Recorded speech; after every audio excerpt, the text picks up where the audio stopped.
En el ámbito, insisto, del patrimonio, en el ámbito de la creatividad, por ejemplo, hay un acento puesto por la Comunidad Europea en la cultura clarísimo y absolutamente determinado a generar y a cambiar el paisaje cultural europeo en este sentido.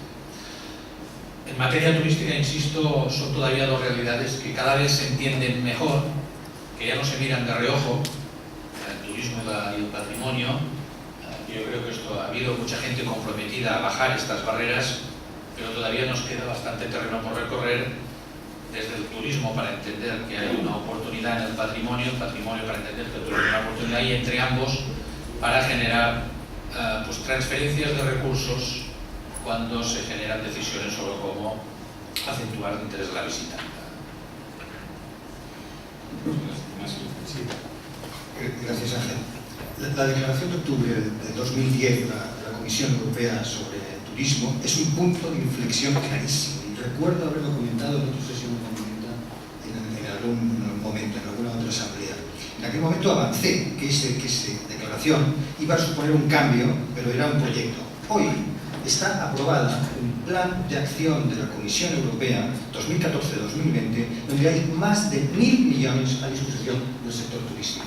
Estamos hablando de cifras escandalosas, pero que están a disposición de todos los territorios y de todas las empresas para los que quieran trabajar. No me estoy refiriendo únicamente a los FEDER, sino que estoy también hablando incluso de recursos millonarios para la promoción turística.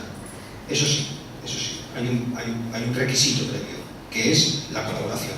La colaboración en redes, la colaboración en forma conjunta de construir Europa a partir de la participación. Yo entiendo que para Monumenta esto puede ser un elemento interesante de considerar.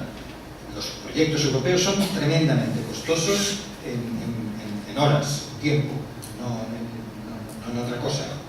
Son muy complejos de gestionar.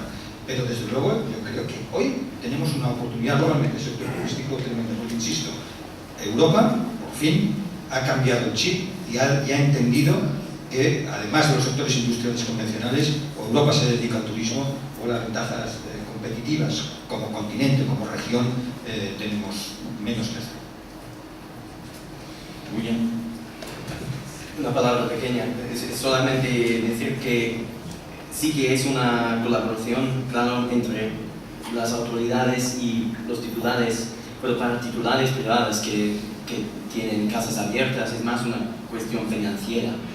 Hay un techo que tiene que reparar y ya es una cuestión de cómo se puede convertir una casa en una empresa, pero sin perder el sentimiento de ser una casa familiar, una casa para la familia. Eso es muy difícil y tenemos muchas casas en Inglaterra que están abiertas al público, pero a veces los que están de National Trust están casi nacionalizados y es un poco menos humano, es un poco esterilizado, creo. Es un palabra. Muy bien. Vamos a ver. Pero cuando tienes una familia en una casa, es más cómoda, es más familiar, es más interesante al público. Y eso es muy importante no olvidar. Eso. Muchas gracias. Sí, simplemente para terminar, quizás dos mensajes muy rápidos. Yo creo que aquí se ha hablado de dos conjunciones que tradicionalmente estaban disjuntas y que en estos momentos están convergiendo, ¿no? Una es la de lo público y lo privado. Yo creo que aquí varios de los ejemplos que se han mencionado es que necesariamente ahí hay una colaboración público-privada que puede fomentar y que puede promover muchísimo la puesta en valor turístico de otro tipo de patrimonio, y es absolutamente indispensable. Pero la otra que también se ha apuntado aquí, que es muy importante, es la de la convergencia entre el sector de la cultura y el sector del turismo, que tradicionalmente habían estado enfrentados. Parecía que la actividad turística tenía que desvirtuar el contenido cultural o el rigor cultural. Eso no tiene por qué ser así, al revés. Lo que puede hacer es, con un turismo bien gestionado, fomentar y dar forma a ese rigor cultural. Por lo tanto, yo creo que aquí no se abren una serie de líneas de trabajo, unas líneas de actuación que creo que es un momento especialmente interesante, como he dicho antes. Muy bien, muchas gracias.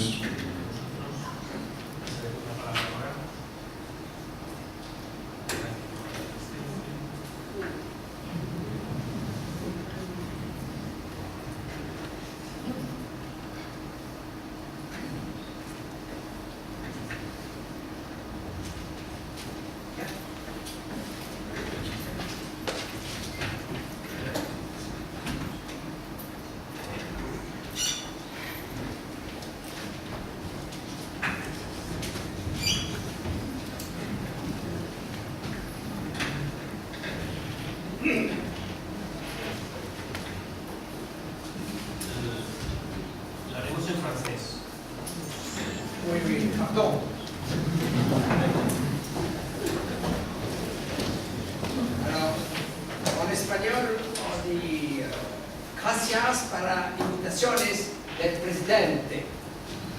Mais ici, il y a beaucoup de présidents et d'amis.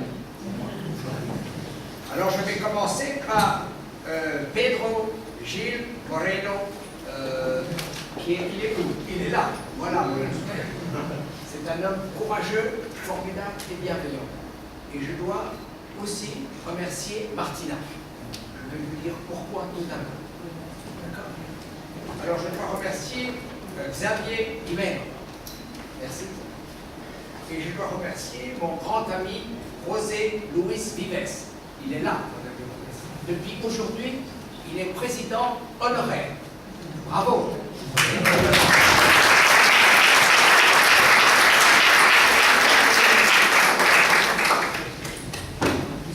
Alors, en Europe, les politiciens parlent encore plus que dans les États nationaux.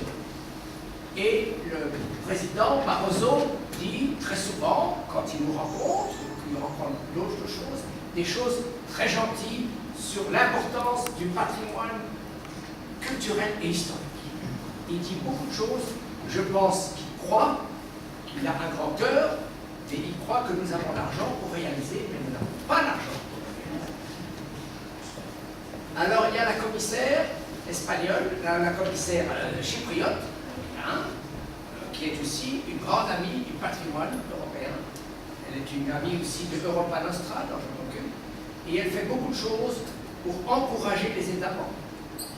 Mais l'Europe n'a pas de pouvoir pour pouvoir donner des fonds, des ressources, des capitaux. Il y a juste une voix qui dit c'est très important de le faire. Next one. Alors, par contre, il y a un mois, le 24 mai, le jour de mon anniversaire, je pensais que c'était un cadeau spécial. Ne riez pas, monsieur le Président, je suis très sérieux. Il y a le Conseil de l'Europe qui a décidé pour la première fois, qui a adopté dans les conclusions la possibilité et le devoir de sauver, vous voyez ça derrière vous, le patrimoine culturel. Que c'était important pour le social et pour l'économie, et que l'Europe tout entière, vous avez entendu ce mot, voilà, devait faire des grands efforts. Et ça, c'est une conclusion qui est formidable, parce que c'est la première fois que le top des politiques nationaux se met d'accord et signe, monsieur le haut fonctionnaire, une intention très importante. Et nous allons souvent frapper à la porte pour leur rappeler ça.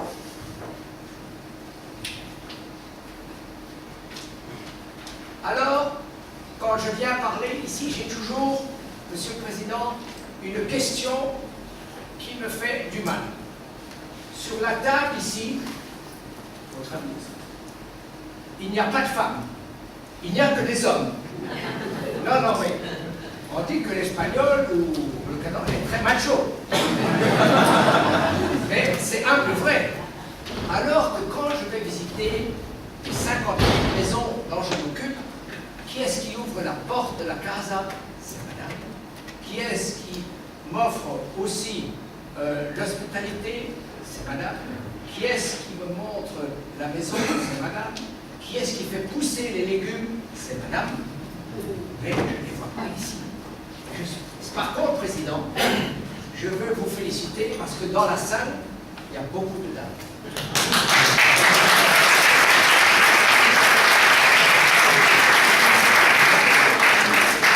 J'étais à l'Assemblée générale des demeures historiques italiennes à Rome il y a 3 semaines.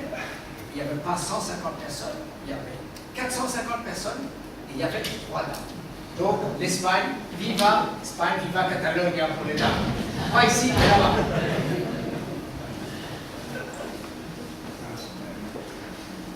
Non, je pourrais revenir. Alors il faut toujours parler de nos amis politiques.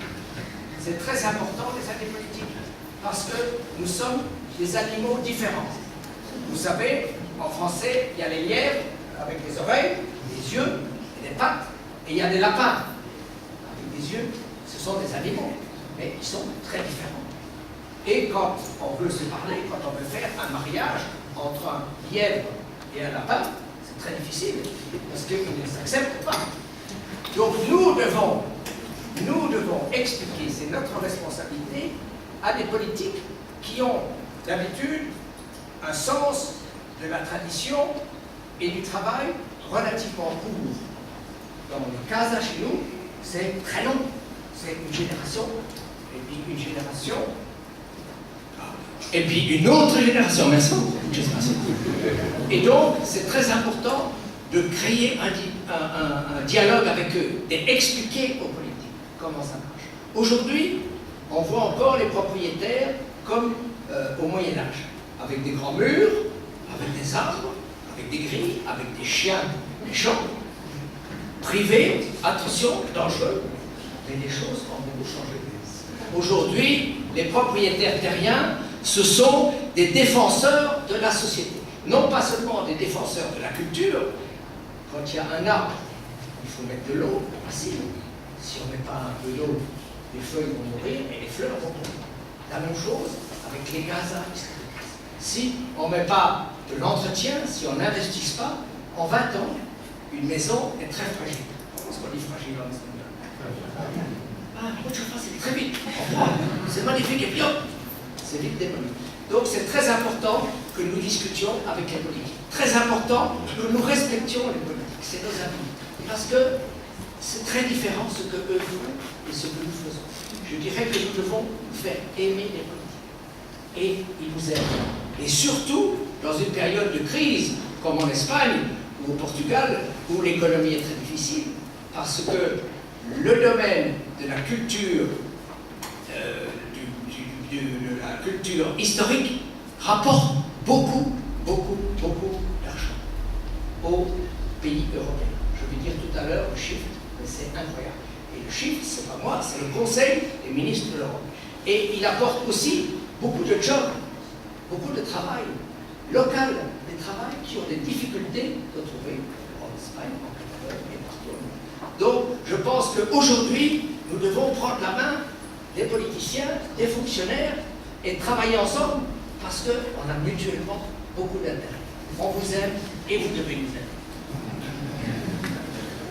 Il ne faut pas oublier aussi qu'à Bruxelles, 80% des législations de la loi n'est plus votée ici à Madrid ou en Catalogne, mais c'est voté par vos ministres à Bruxelles. Et on oublie ça. Sauf quand les choses vont mal, on dit que c'est la faute de Bruxelles. C'est les ministres qui contestent. Alors ici, c'est une image. Je dis que voilà, ça c'est la curiosité des gens. Avant, on devait grimper, se cacher pour voir ce qu'il y avait de l'autre côté du mur. Aujourd'hui, les propriétaires ont souvent changé d'avis. Et je pense que c'est important de le montrer et dire que ce que j'ai dit, l'Europe n'a pas beaucoup de pouvoir pour décider de la sauvegarde de la culture. Ils ont une parole, ils ont des idées qui développent, mais ils n'ont pas encore beaucoup de pouvoir, sauf le comité des régions. Alors, les difficultés des propriétaires, je ne vais pas m'étendre. L'accès aux des fonds, le financier, tout ça, vous connaissez, c'est la même chose. Ici, en Catalogne, c'est la même chose partout. La transmission, l'éducation, c'est une chose qui est très importante, mais qui existe toujours. La communication aussi, la formation pour la gestion, tout ça sont des choses que les propriétaires doivent faire et qui sont difficiles à faire. Aussi, on doit parler des droits de succession. Je pense qu'ici, en Catalogne, les droits de succession sont encore plus élevés que dans l'Espagne. Les droits de succession. Oui, madame. Vous voyez, ça, c'est pas impossible. Quand vous êtes ministre, vous allez changer ça. Voilà. Voilà, parfait. Voilà. Alors, on a des ennemis depuis très longtemps. Il y a 3 jours, c'était le 199e anniversaire de la victoire ou de la défaite de Napoléon. En Belgique, tout le monde pense que Napoléon a gagné la guerre. Il y a des grands monuments, etc. Mon ami anglais sait très bien que c'est Wellington qui a gagné. Eh bien, le col Napoléon existe chez vous. Et à chaque génération, il faut couper. à la fin, qu'est-ce qui reste? Un château, avec des pierres et des briques, sur un mont, et puis plus rien autour. Alors on se dit, qu'est-ce qu'on va faire? Comment est-ce qu'on peut vivre?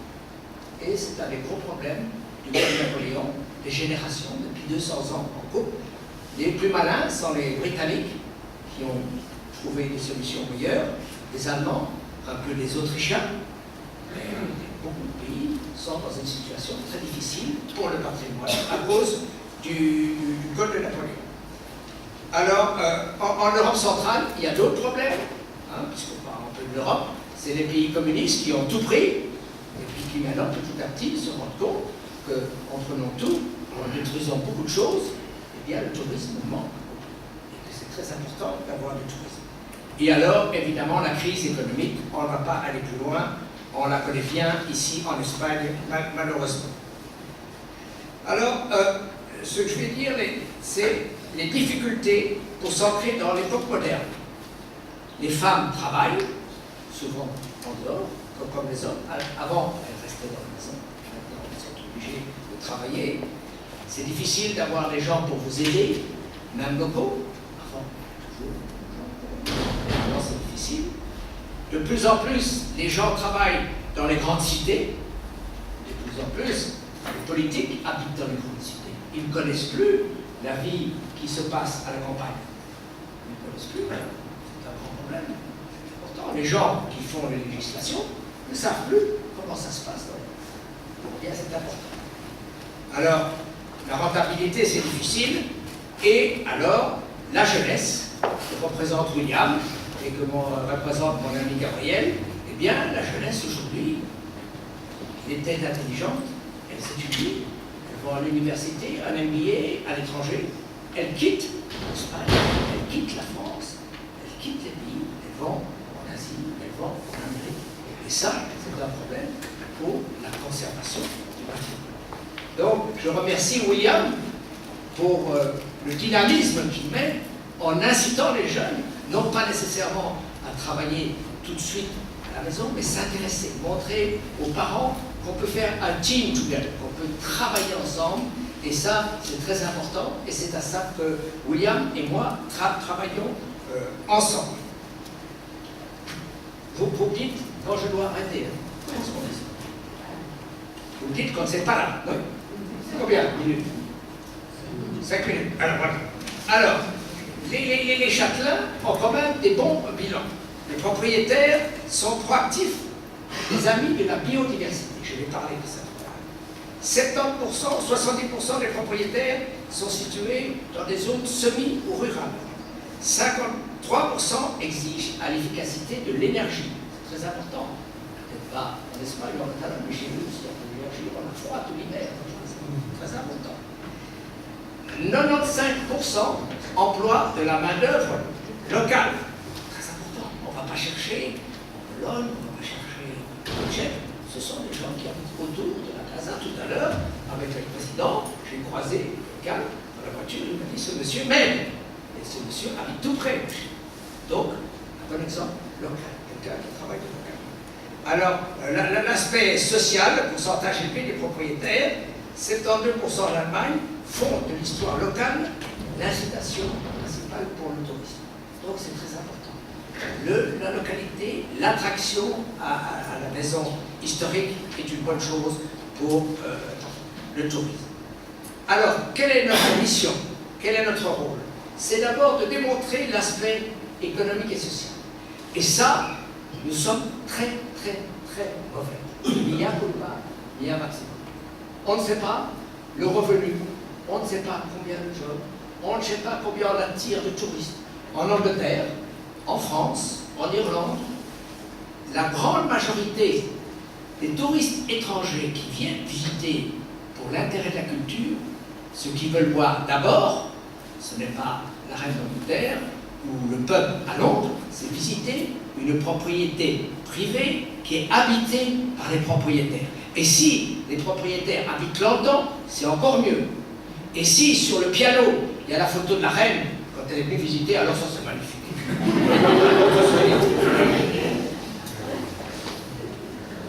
Alors, il faut être considéré par les politiciens, je le dis, comme des intervenants économique, des petites et moyennes entreprises, des entrepreneurs, des gens qui font travailler les gens et qui font travailler la société. Je vais vous montrer un exemple que j'ai fait dans une autre vie et qui était un grand succès.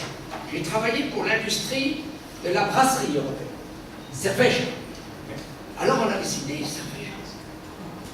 Tout le monde, les politiciens, voyaient ça comme l'alcool. Beaucoup de gens sont tués, c'est pas bien. Les jeunes boivent beaucoup, c'est vrai. Quelque chose. Alors on a fait quelque chose et on a dit, oui, attention, la bière apporte beaucoup de choses à la société. D'abord, les produits sont locaux. Ils viennent de la Catalogne, de l'Espagne. Deuxièmement, il faut travailler les gens. Toutes les brasseries locales. Moi, j'ai vu à l'aéroport de Barcelone et non au brasserie comme le brasserie quand je suis. Troisièmement, l'alcool tue quand on abuse, quand on boit avec modération. La santé. Et puis, ça donne beaucoup de jobs. Mais tout ça, les politiciens ne savaient pas ça. Alors on a dû développer un impact économique, social, de l'environnement. Ils disent qu'il y a 15 ans, il fallait 11 litres d'eau pour faire 1 litre de bière. Do you understand? 11 liters of water to make 1 liter of beer. Now, 4 liters, 3.5 for some, to make 1 liter. That's good news. And when we go with politicians, instead of closing the door, au lieu de fermer la porte, they will say, I want to listen. I've heard what you've said. And if we do that in every country in Europe, Monsieur le fonctionnaire, il faut parler, je suis très sérieux. I'm very serious. They will open the door, and that's, we win. We should get those people on our side. Alors c'est très important aussi de dire ce qu'on a dit tout à l'heure, que l'industrie du tourisme économique crée plus de jobs et d'économies, de GDP, que l'industrie de l'automobile et que l'agriculture. Et ça, personne. Ça, c'est un cadeau pour vous. C'est très important. C'est des amis. Donc, très important. Donc, il ne faut pas avoir de complexe, c'est très important.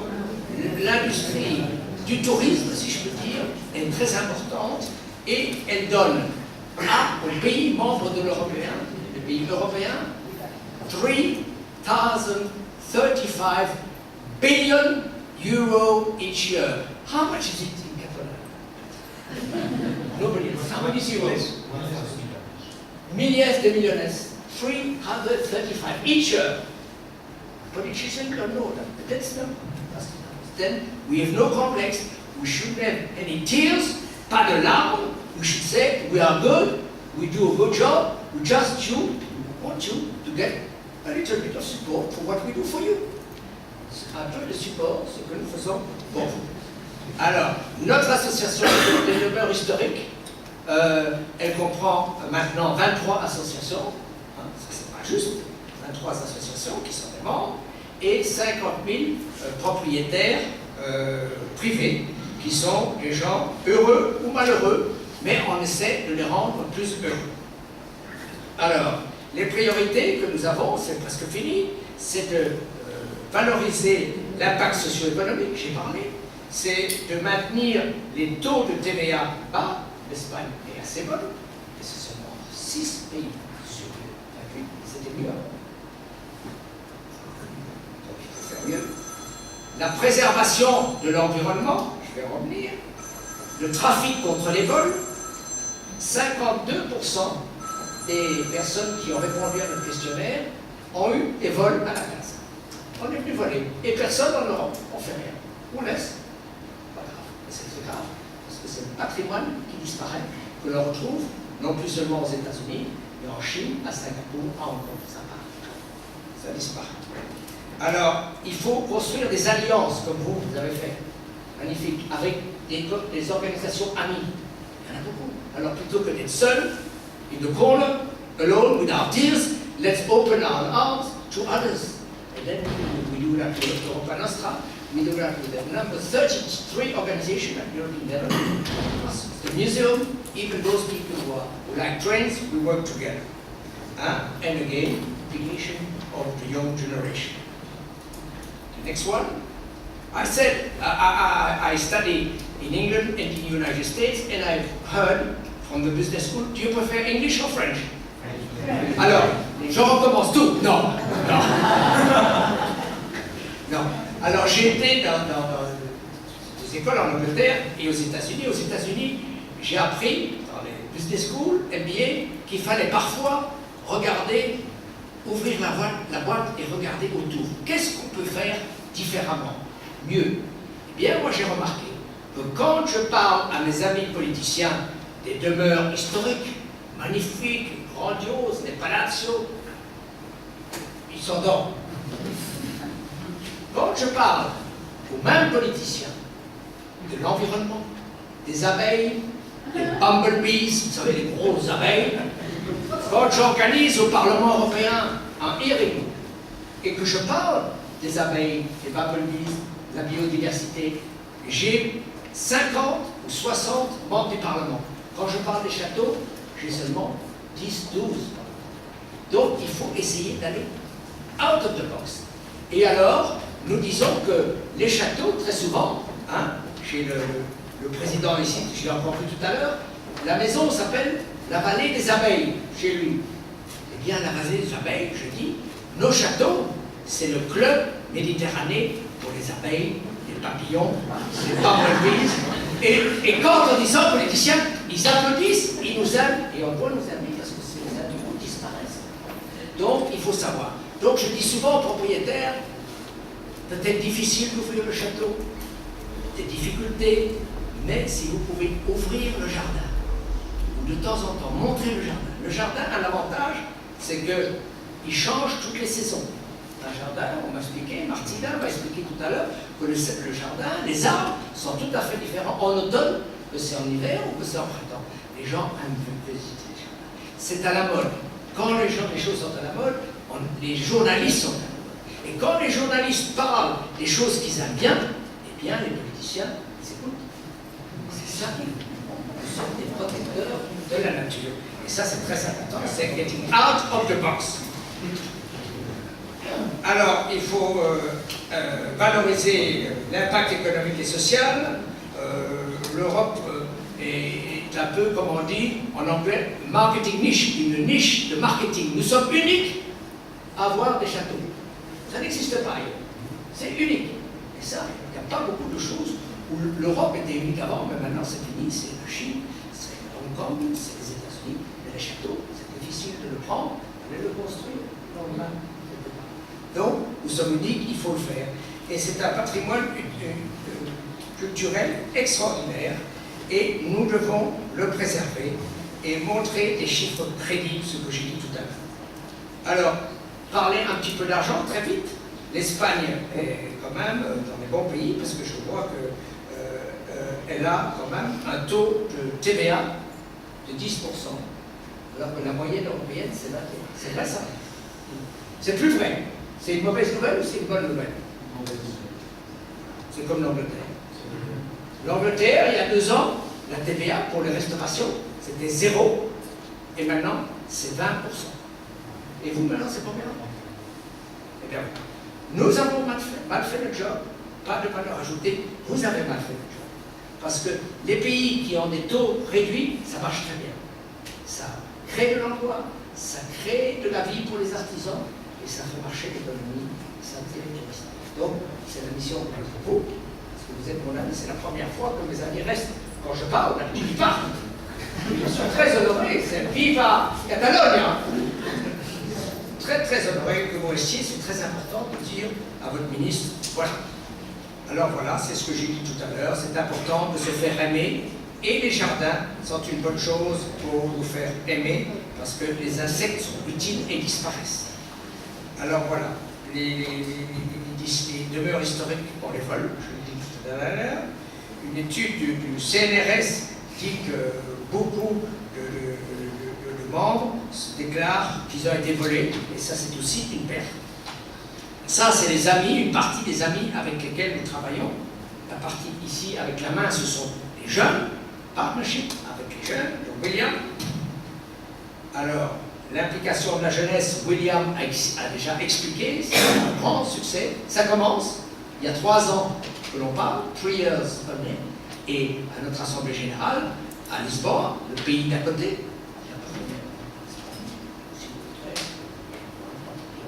Voilà. Alors, je ne vais pas faire les tours des pays, Président, si vous voulez bien.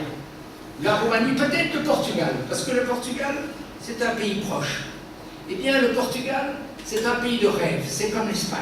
Il y a du soleil, il y a la mer, il y a les montagnes, il y a des déserts, il y a de la verdure, il y a des fleurs, il y a plein de maisons historiques, mais le gouvernement portugais ne comprend pas ça.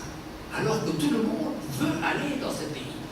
L'Espagne, le sud de la France, dans le Portugal, mais il y a 17 000 immeubles historiques qui doivent être restaurés pour 2,4 millions d'euros, et ça donnerait du travail à 53 000 personnes, mais ils ferment les oreilles pour l'instant, ils ne voient pas. Alors la prochaine slide, c'est un petit pays à côté du mien, qui est fort dans la coupe de football pour l'instant, la Hollande, petit pays, gris, de la pluie, plat, beaucoup de sable.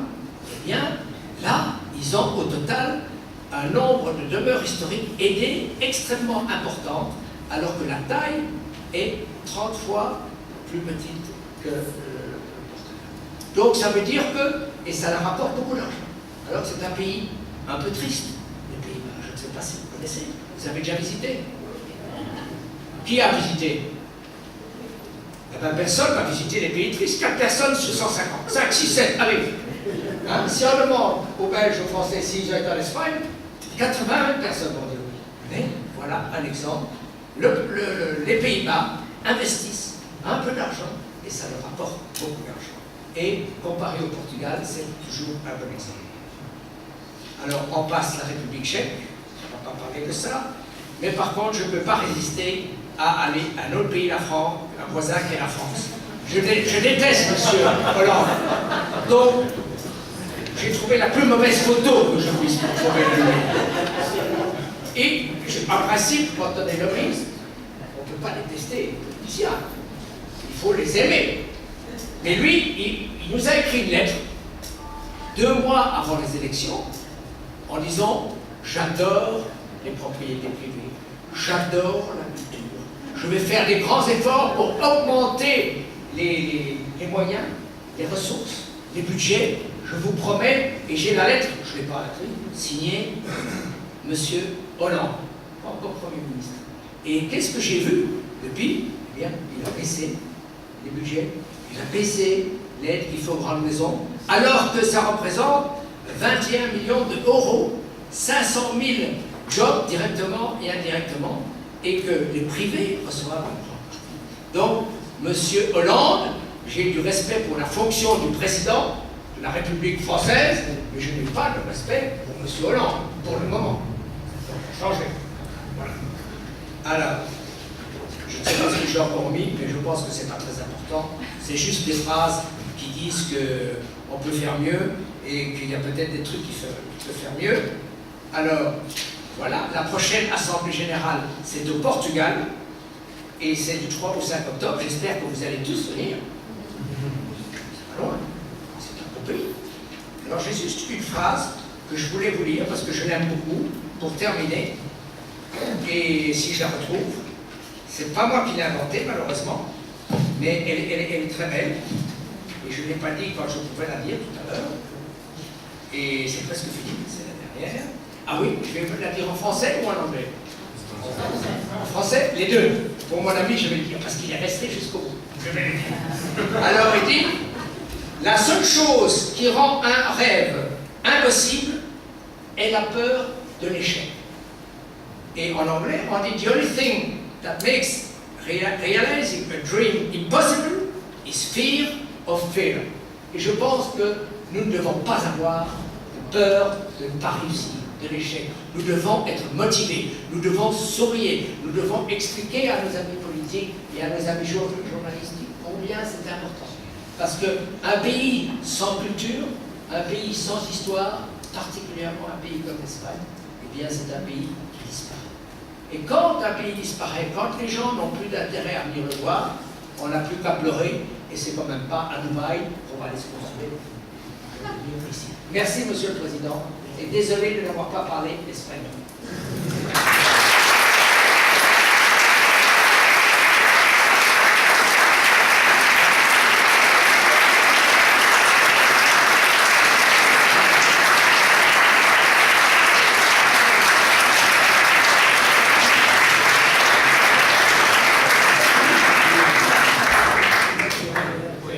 Gràcies a tothom per la seva assistència i ara serenia que s'acompanyéssim per un presentat de l'Institut de Moltes gràcies.